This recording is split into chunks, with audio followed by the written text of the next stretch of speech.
Alright, so let's set the scene, because I promise, you couldn't make this stuff up.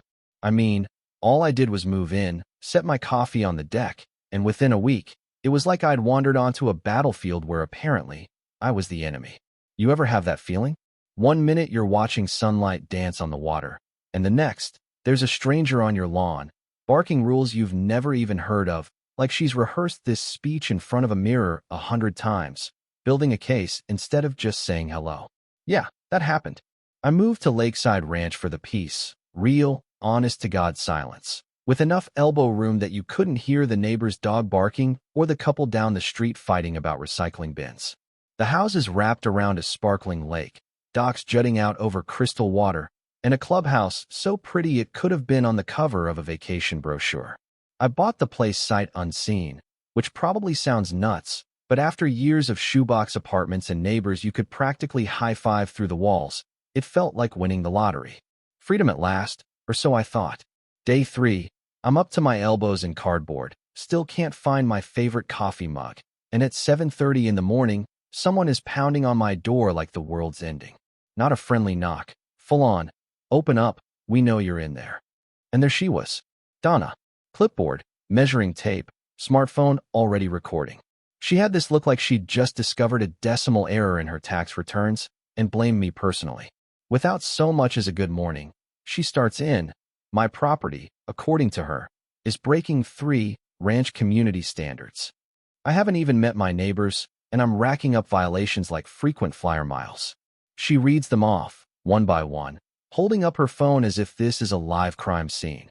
My dock's 18 inches too far, my fence rail is 2 inches low, and my gate, get this, opens the wrong way.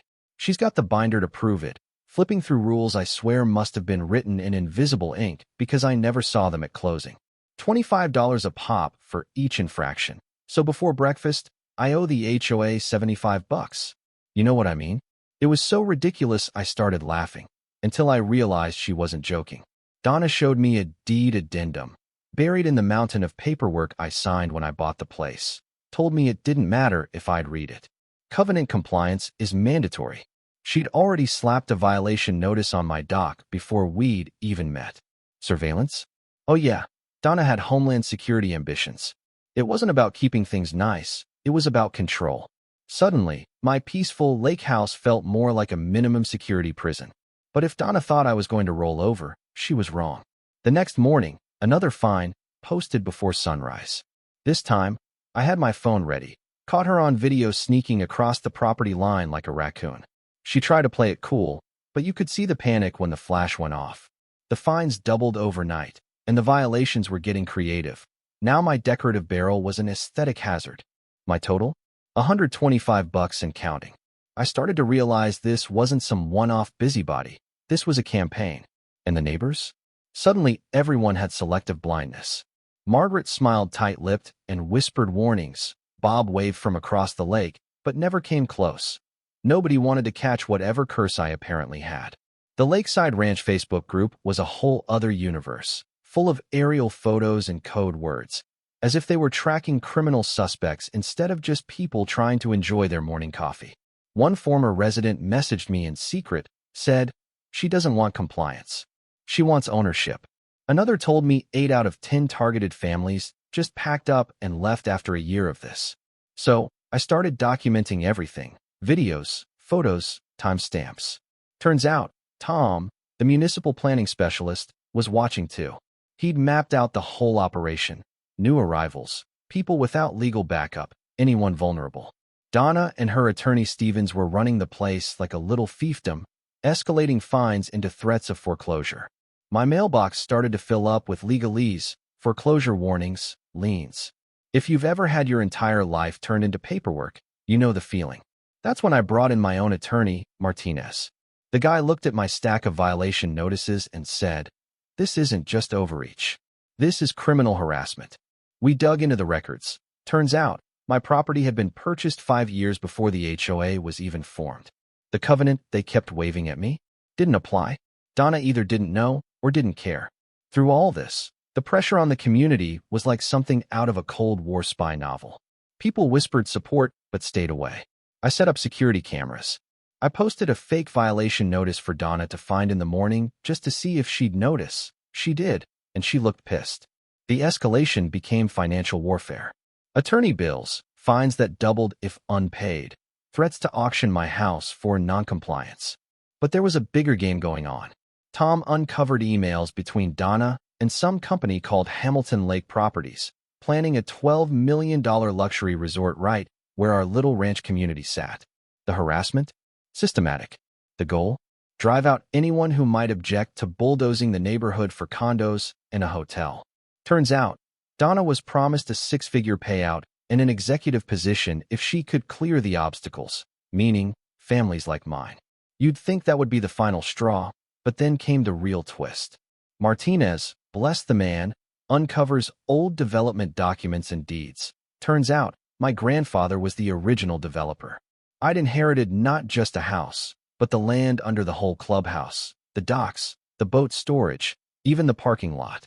For years, the HOA had been running the place on land they didn't legally own.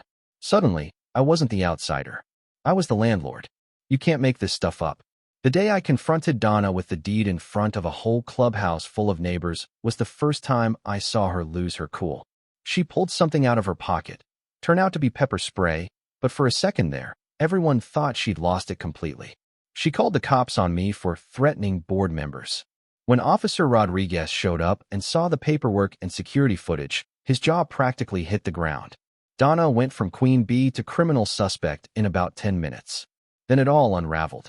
Mrs. Patterson's phone video of the confrontation went viral. HOA horror stories exploded online, and suddenly the FBI was calling Martinez about a federal investigation.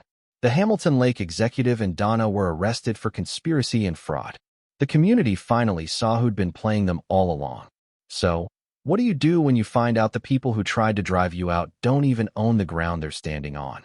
I could have shut the place down, evicted everyone, but that's not what my grandfather wanted. Instead, I restructured the whole thing, set up democratic committees, cut the monthly fees by more than half, turned the HOA into a voluntary group, gave the community back to the people who actually lived here. We started fixing up the lake together, planting gardens, barbecuing on weekends, finally living like neighbors, not inmates. Bob took over as president. Monthly meetings were friendly arguments instead of witch hunts. And Donna? She got 5 years in federal prison and a lifetime ban from any HOA board in the country. Hamilton Lake Properties went bankrupt. TechFlow, my employer, offered a public apology and a promotion after seeing how I handled myself. Martinez set up a legal clinic for other homeowners caught in HOA nightmares. I even got asked to speak at a property rights conference, if you can believe it. Now, every morning, I drink my coffee on the deck, watching the sun come up over water that's finally just water, not a battlefield. The air feels lighter, the neighbors wave again. Kids play by the lake instead of hiding inside. Life's got a way of surprising you. Sometimes with a neighbor holding a clipboard, sometimes with a plot twist that puts you at the center of it all. But you know, I still look out across the lake and wonder how long it'll be before someone else tries to rewrite the rules. Power always finds a way to creep back in, right? Maybe the real lesson is, the loudest people about rules are usually the ones most afraid of losing control.